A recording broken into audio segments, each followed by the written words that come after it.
आज हम बात करने वाले हैं रॉकेट साइंस के बारे में। आई नो ये नाम सुनते ही दिमाग में एकदम कॉम्प्लेक्स कैलकुलेशन और हीवी कॉन्सेप्ट्स आते हैं, लेकिन आज हम इसे बहुत सिंपल तरीके से समझने की कोशिश करेंगे। तो चलो शुरू करते हैं बेसिक से, यानी जीरो से। सबसे पहले हम बात करेंगे रॉकेट प्रोपल्सन होता क्या है। सबसे पहले तो ये समझना ज़रूरी है कि रॉकेट प्रोपल्सन होता क्या है। सिंपल वर्ड में प्रोपल्सन का मतलब होता है आगे बढ़ना या मूव करना। रॉकेट प्रोपल्सन बेसिकली एक सिस्टम है जो रॉकेट को आगे बढ़ने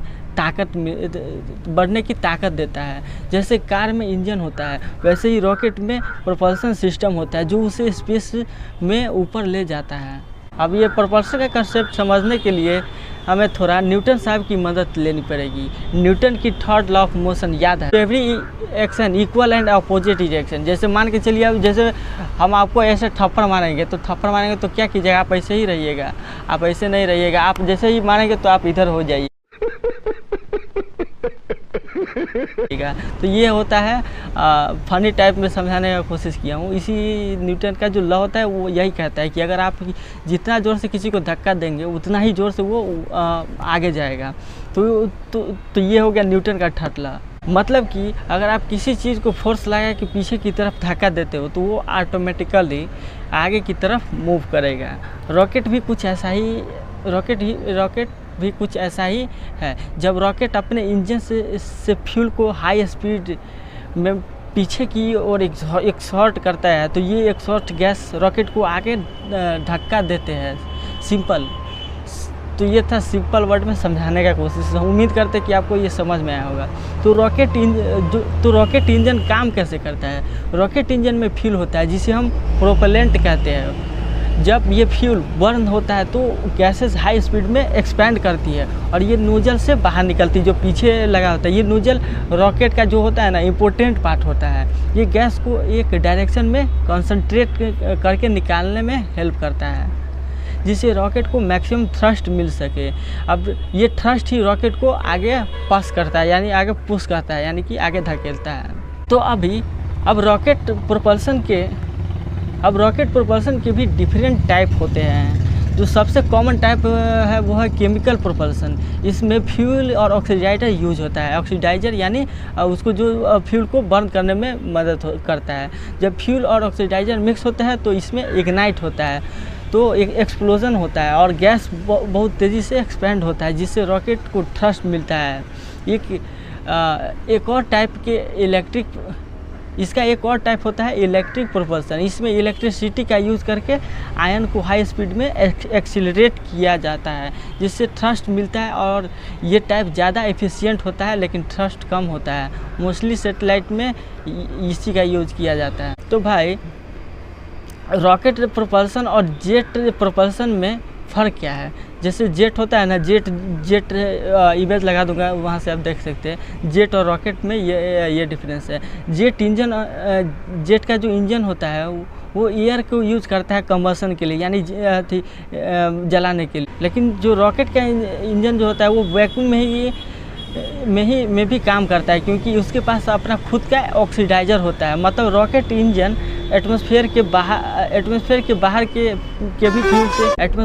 बाहर भी फ्यूल बर्न कर सकता है, जबकि जेट का जो इंजन होता है वो नहीं कर सकता है। इसी वजह से रॉकेट स्पेस में जा सकता है और जेट नहीं जा सकता है। अब एक और इंटरेस्टिंग कॉन्सेप्ट आता है जो है स्टेगिंग। स्टेगिंग का मतलब होता है रॉकेट को अलग अलग पार्ट्स में डिवाइड करना। जैसे हर स्टेज में अलग अलग फ्यूल टैंक और इंजन होते हैं। जब एक स्टेज का फ्यूल ख़त्म हो जाता है तो उस स्टेज का जो पार्ट होता है वो डिटैच कर दिया जाता है जिससे रॉकेट का वेट भी कम हो जाता है और वो दूसरी स्टेज भी स्टार्ट हो जाती है। इससे रॉकेट को ज़्यादा हाइट और स्पीड मिलता है। तो गाइज चलो तो भाई अब इसको समझने के लिए रियल वर्ल्ड एग्जांपल से समझते हैं। सबने स्पेस एक्स का फाल्कन 9 रॉकेट तो सुना ही होगा। इस रॉकेट में भी मल्टी स्टेजिंग का यूज होता है। पहली स्टेज अर्थ के एटमॉस्फेयर से बाहर निकलने के लिए होती है, और दूसरा जो स्टेज होता है उसमें रॉकेट को आगे ले जाने के लिए, इसी की वजह से फैल्कन 9 का जो बूस्टर वापस धरती पर सेफली लैंड कर सकता है, जिससे कॉस्ट भी कम आता है। रॉकेट प्रोपल्शन का कंसेप्ट समझना इजी है, लेकिन इसको इम्प्लीमेंट करना बहुत ही ज़्यादा चैलेंजिंग है। सबसे बड़ा चैलेंज होता है फ्यूल इफ़िशियंसी का। रॉकेट को स्पेस में पहुंचाने के लिए बहुत ज़्यादा एनर्जी चाहिए होती है। इसके लिए एकदम इफ़िशियंट इंजन डिजाइन करने पड़ते हैं। दूसरा जो चैलेंज होता है वेट का। रॉकेट जितना लाइट होगा उतना ही ज़्यादा फ्यूल इफ़िशियंट होगा। इसी वजह से मटेरियल सिलेक्शन और डिज़ाइन बहुत ही क्रूशियल होता है।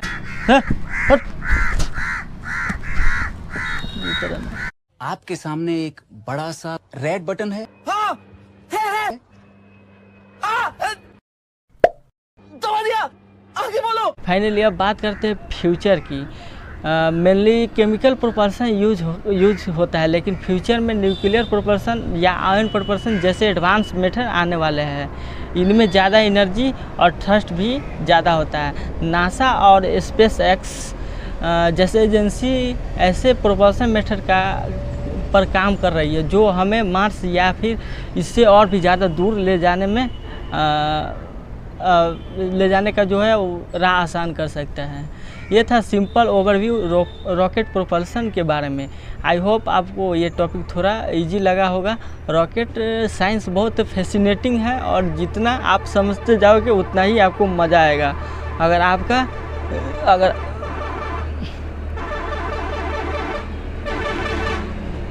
तो भाई आपको ये वीडियो को लाइक करना और सब्सक्राइब करना नहीं भूलिएगा। मिलते हैं नेक्स्ट वीडियो में इंटरेस्टिंग टॉपिक के लिए। मिलते हैं, देखते रहिए अपने भाई का यूट्यूब चैनल। जय हिंद, जय भारत। काफ़ी ज़्यादा धूप निकल चुका है, तो अभी चलते हैं। थोड़ा भाई एक वीडियो का तैयारी करने में काफ़ी ज़्यादा भाई दिमाग लगाना पड़ता है।